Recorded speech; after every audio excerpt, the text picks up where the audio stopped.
స్వయంభూ శ్రీ భోగి గణపతి పీఠంలో సంకష్టహర చతుర్థిని పురస్కరించుకుని రాత్రి చంద్ర దర్శనం జ్వాలాతోరణం కార్యక్రమం నిర్వహించినట్లు పీఠం ఉపాసకులు దోసర్లపూడి రమణరాజు తెలిపారు. కాకినాడ భోగి గణపతి పీఠంలో చతుర్థి తిథి సందర్భంగా ఆదివారం రాత్రి చంద్ర దర్శన పూజలతో జ్వాలాతోరణం నిర్వహించి సోమవారం మధ్యాహ్నం అన్నసమారాధన నిర్వహించారు. ఆరాధకులు లక్షవత్తుల హారతులు అందించి సహస్రనామ పారాయణతో సాయం సంధ్యలో సంక్లిష్టహార చతుర్థి పూజలు పూర్తి చేసి చంద్రునికి ఆరజయం సమర్పించారు.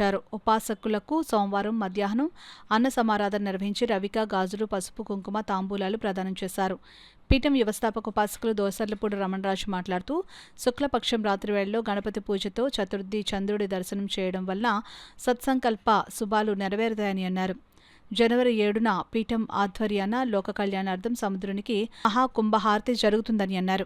ఆశీశ్వరాయ అంటే కరుణ రసము కురిపిస్తాడు, కాళేశ్వరాయ నీలకందరాయ అంటే నిన్ను వీడనంటాడు, ఓం నమ శివాయ అంటే ఓయంటాడీశ్వరుడు, ఓయంటాడీశ్వరుడు, ఓయంటాడీశ్వరుడు.